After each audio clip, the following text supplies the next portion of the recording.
Hey, Warren here at the Kitchen Classroom in Richmond, Virginia. Going to make a little macaroni and cheese today.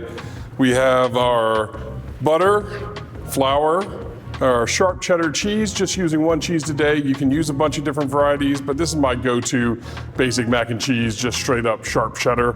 We have a mix of heavy cream and milk. It's 1 1/4 cups of milk and 3/4 of a cup of heavy cream. We have a little salt, a little Dijon mustard, some hot sauce using Crystal today, and some black pepper, and then some cooked penne pasta. You could use other shapes, shells, elbows, any type of small shape works great, but today we're using penne.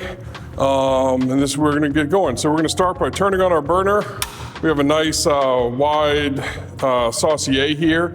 Nice little curved bottom here, makes it easy to get our sauce going with this nice white sauce. Going in with our butter. We're gonna let that start melting. Now, there's a lot of different ways to make mac and cheese. This is definitely just my favorite. I always start with a white sauce. I like the creaminess that it gives versus using just shredded cheese and butter, mixing it with the pasta. So we're starting with melting the butter. We're gonna make a little roux. This is gonna thicken our white sauce or cream sauce, or you could also call it a bechamel, but yeah, just call it a white sauce for today. Once that's all thickened and the roux going, we're gonna add in our milk. Get that nice and thickened up and seasoned with our cheese, and all ends up being pretty delicious. Now, a lot of times people do 3, 5, 6 cheeses, and you can definitely do that with this recipe. We're using a pound of sharp cheddar for this with 2 cups of milk and cream. And if you keep that ratio about the same, using if you want to use a Gruyere or a Swiss or Monterey Jack or whatever else, that still works great. If you start using more flavorful, denser cheeses like Parmesan or Pecorino, you're going to use a little less of them. If you use milder cheeses, like a great blend can be provolone and pecorino to give you a sharp, very white colored mac and cheese. You're going to use a lot of provolone and a little bit of the pecorino. And that's where we're going. So the butter's pretty much melted. So we're going to go with our flour, making just a classic roux here. I'm going to get this all mixed in and then cook it for about a minute, just on low, medium heat. We're not trying to brown it. You know, we're not doing a dark roux or even a medium roux. We're just doing a light blonde roux. Just cooking it enough so that the flour is not raw. So now that this is cooked, we're going to start adding in our cream and milk mixture, just a little bit at a time while it starts thickening up, giving it a whisk to help keep it from clumping. Now the rubric is often, add cold to hot or hot to cold, and definitely is a good thing. I've pretty much done it every way possible, and if you whisk and you take care of what you're doing, it's not that big a deal whether, the cream is warm or super cold. So we get that in, keeping whisking. We are going to use all this cream, but just want to make a handle here on things so I don't splash too much.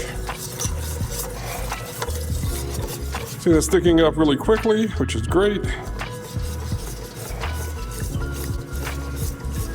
Now we're going to get the rest.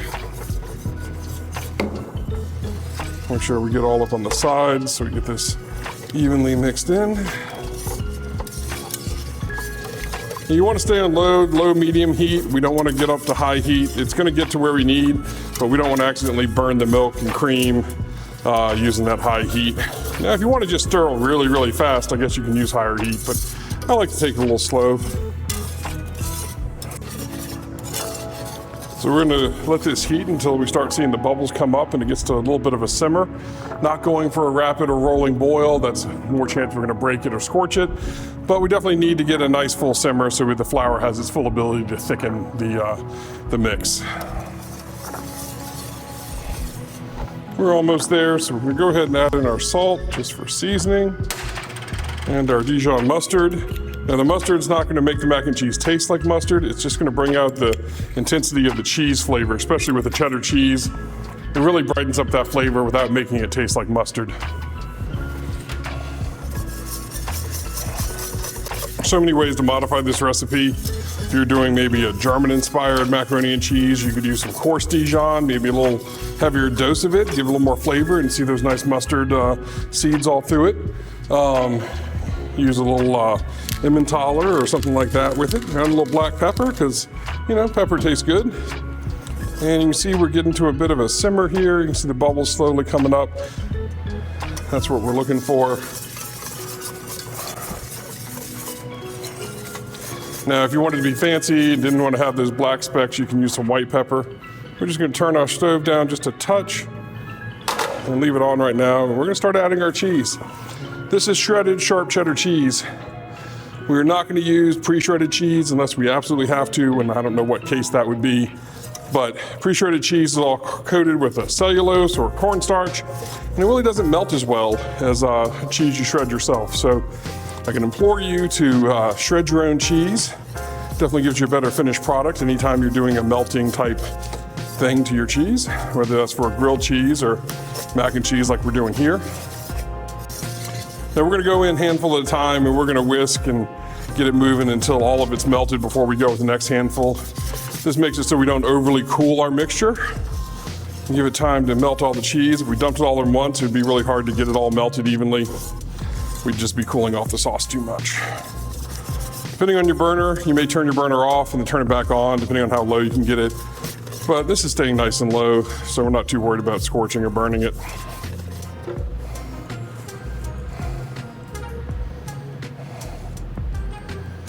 With this mix, we're gonna add in a couple shakes of hot sauce.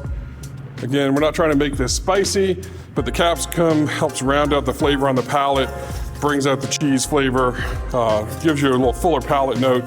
And it's not at all, that was nowhere near enough to make any type of notable spice or heat to this dish. Really just a flavor addition. And we'll add the remainder here.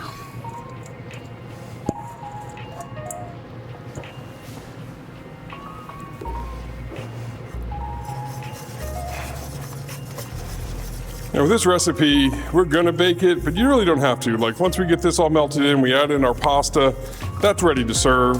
But I like baking it. I think it gives more time for the cheese sauce and the pasta to marry together. Helps get everything nice and hot. And then we're gonna put a little cheese on top so you get a little cheesy crust as well. All things I think add to the dish. See how thick this is?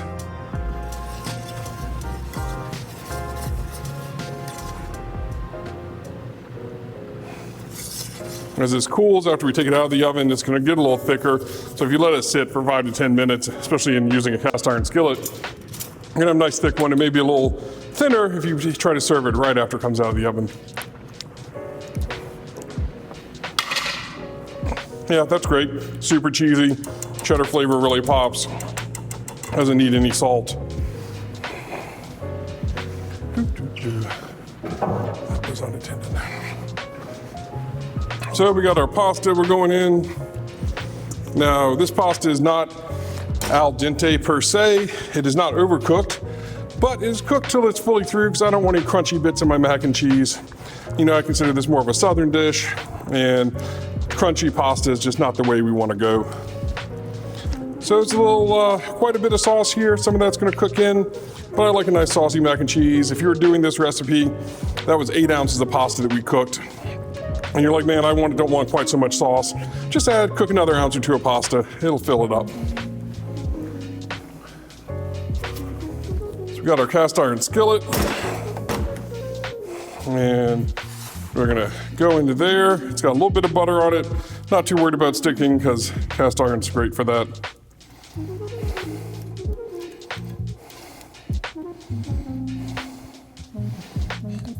This is a sort of shallow dish. It could be put in a smaller dish. I like the width on here. Again, it makes it get a little more crust, a little more crunchy bits on the side. Got more of our sharp cheddar. We'll come in on top with that.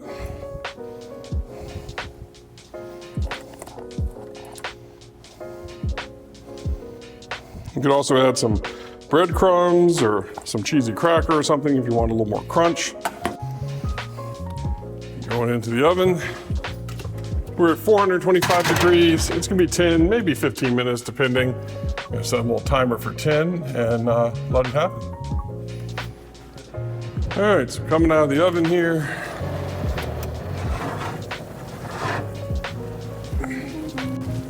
Hot, bubbly, nicely browned. Now we're gonna need to let this rest for a few minutes. As you can see, it's bubbling up there. So I need to let it cool out before we serve it. So the mac and cheese has cooled off a bit, probably could cool a little more, but we're gonna serve it up. It's gonna be still a little liquidy, but it'll firm up if you let it sit a little longer. But I like a really creamy mac and cheese, so I'm not complaining. Get a little of that cheese on top. There we go. Sharp cheddar mac and cheese with penne pasta. That's the dish.